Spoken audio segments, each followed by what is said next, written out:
For the longest time, India has undertaken development work in the paucity of reliable and representative data. This is a critical gap for a country that is trying to bring transformative change to the lives of 1 billion people along 17 goals, 169 indicators, in the shortest possible span of time with finite resources.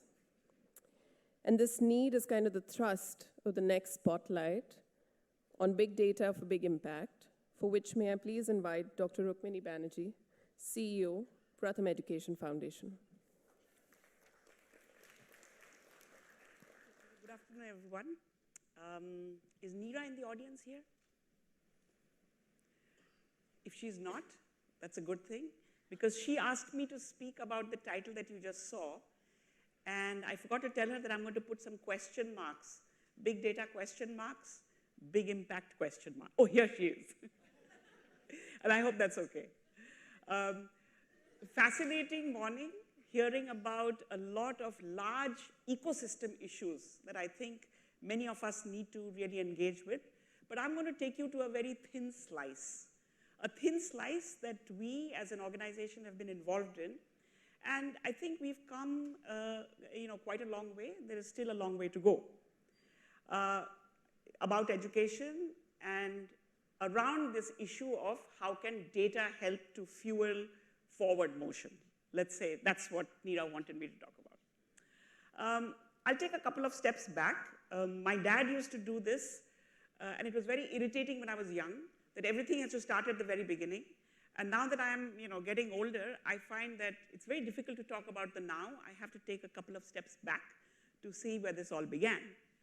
And so if we look back, I think everyone will agree that India has made tremendous progress on the question of provision of education, for enrollment.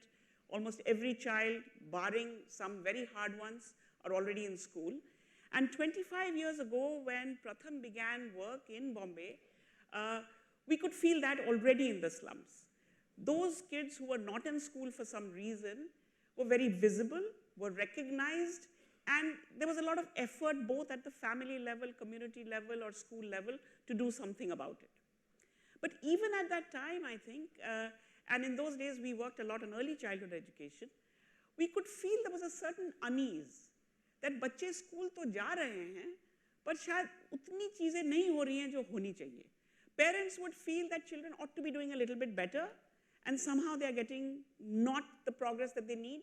And teachers felt as well that you're working hard, but not getting quite where you want to be. So there is this invisible problem and unease that I think we needed to tackle, because the obvious indicators of education were in place. The then MDGs said every child should be in school, and we were fast heading to that, and certainly Bombay was one of the probably areas in which that happened even sooner than other places. And so what was this unease? Where did it come from? How do you make something that is bothering you, that's invisible, into something that's visible? And as we worked with kids, we worked with two kinds of kids in those days. Some kids who were the visible ones, who were left out. So the whole idea was, how do you bring them in? And the less visible ones were the ones who were getting left behind.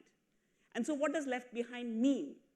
And I think with the large team of people who were worrying about this, we could feel that part of it was that your foundation was not strong. You were already in school for a number of years, but you hadn't learned perhaps how to read or read with understanding. You were doing mechanical math, but you didn't quite know, a real sense of numbers, a real sense of how to operations. So we were at that point when I think we began to feel that this needs a sharper focus. We were also working many months to get kids who were out of school, or even the ones in school, up to a certain level. But there was a certain level of frustration about the fact that we weren't making progress in the way that we would have liked to.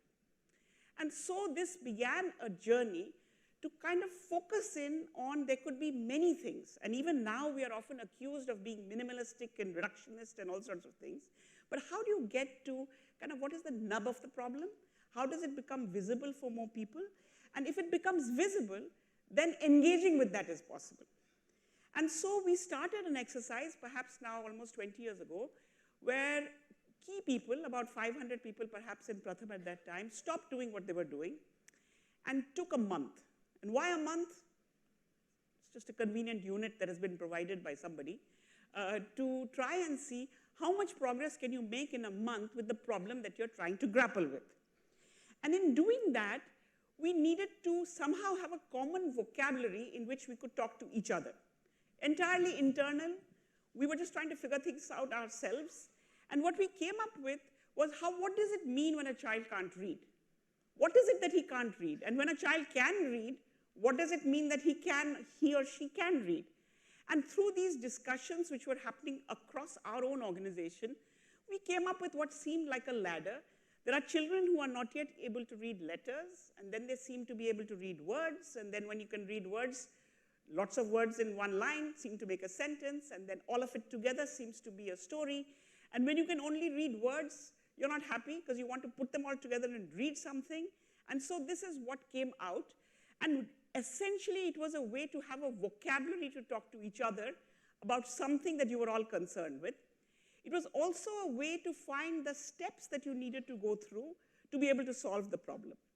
And so from here, I think the two paths seemed, in retrospect, a lot of things happen, and they're happening, and it's only 5 years later when you look back, and you see that there were actually two paths. I'm not sure we knew at that point that there were two paths. But one was, you began to work at, in a month's time, if a child is at a position where they're just about being able to recognize letters, how far can you take a child like this if the child is at least 7 or 8 years old? So a whole instructional practice seemed to emerge from this, which we were expecting because that's exactly what we had set off to do. But what also emerged, which we were perhaps not expecting, is a lot of conversation started around this. Many of the children who we were dealing with, left out, left behind, many of the parents hadn't had much education, and therefore, especially when we worked in the community, people would say, what are you doing? And then you had to explain what you were doing is actually taking your children from where they are, wherever they are on this, to being able to read something in their own language, which was actually a story. And we realized that that helped to make the path visible, it helped to make the goal visible, and it also led to a whole set of new conversations that perhaps were not happening because it was not concretely in front of you. I know I have only 15 minutes. Somebody is going to show me time, I suppose, right? Yes? So I won't bother you with the whole long story. But I think what it indicated for us is that as soon as you're able to make a problem visible, a lot more attention can be focused on it. And if the visibility of the problem is simple enough, then many people who otherwise may not consider themselves equipped to deal with this problem feel like they can engage. And I know we've been talking about collaboration from the morning and perhaps yesterday as well, that if, at least for a child's education, the collaboration from the family to the school to the community is really important. And if this business of education is only parked in the lap of experts, then in many cases, this whole energy that can come from many people coming together is lost. And therefore, I think the simplicity within it has this power of being able to actually reach out to more people to draw them into the conversation. Now, this obviously is also data. There are children at different levels. And as we worked both within villages and within communities, and again, as I was listening to the last panel, in many ways I find that this effort to bring this to a much larger audience has involved many people. The two people out of the three sitting on the stage have been involved in it in different ways, and I see several people in the audience, that this effort as it's gone through the country of taking an idea about how do you understand how children learn, making it an issue, working on it for solutions, has involved many, many people. And I'm lucky that there are some in the audience here.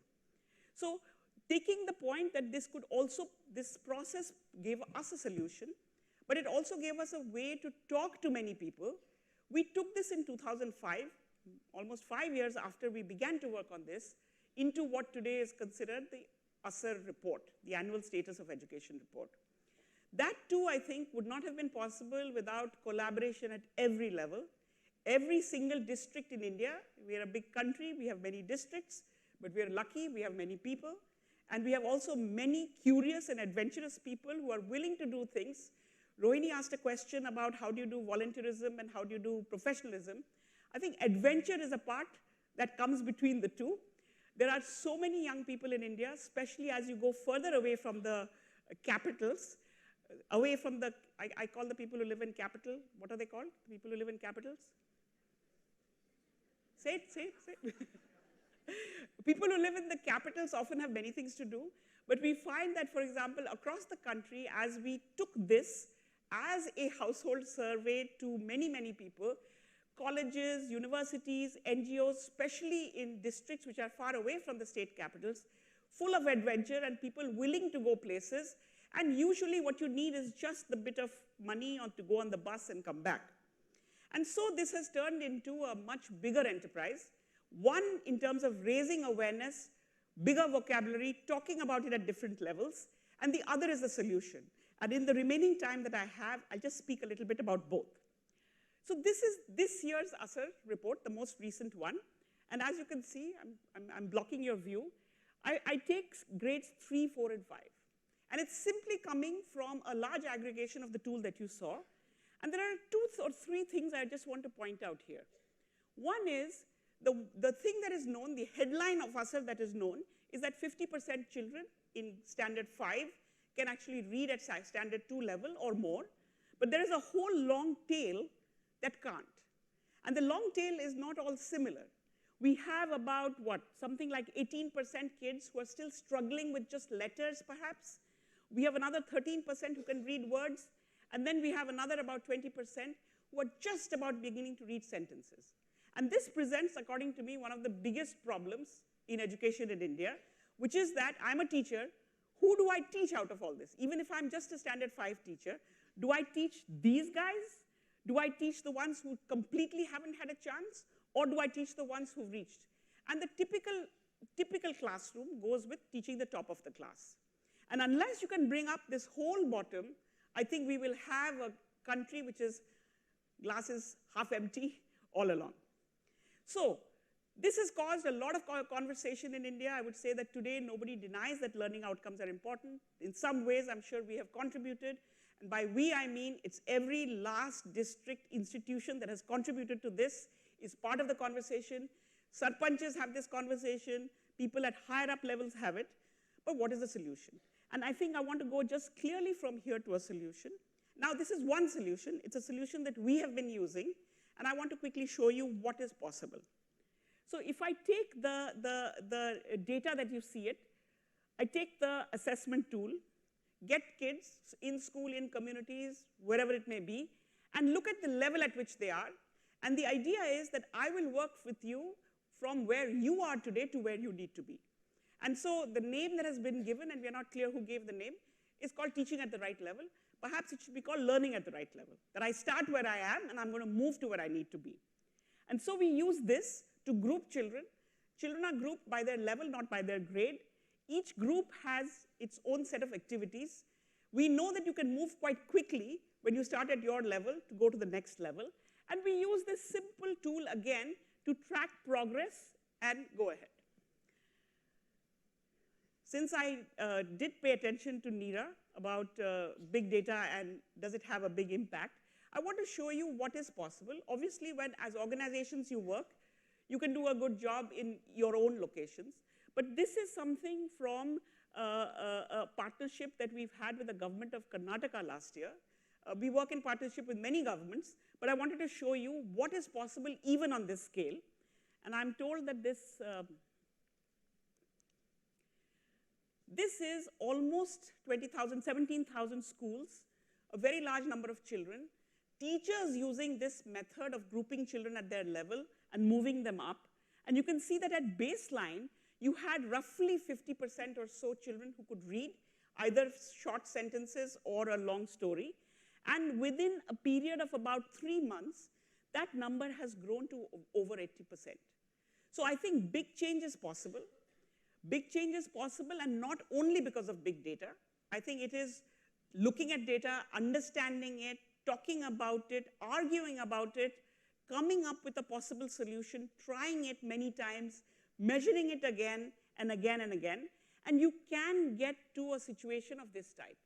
And so I think that now, today, where we are in India, the position is not that there cannot be big change. The position is how year on year can this change be sustained, how it can be built on. We have a very annual cycle of operating even in our school system. And therefore, how can this, the following year, be built on so that over a period of years, this is gone? So where I want to end, even though she hasn't told me to end yet, okay, now she says stop, is that I think that it isn't just big data leading to big impact. I think it is a meaningful use of the right set of eyes to understand a problem. And I'm very, all our experience in Pratham indicates that the sooner and the faster you can bring this out to more people, you will have many more people trying to deal with what the solution can be. I have offered one solution, we implement one solution, but there are many other people who are coming up with other solutions. But you have to agree that you have a problem, and you have to agree that it can be solved, and you have to agree, if you are sitting in this room, that every child in India can learn. Thank you.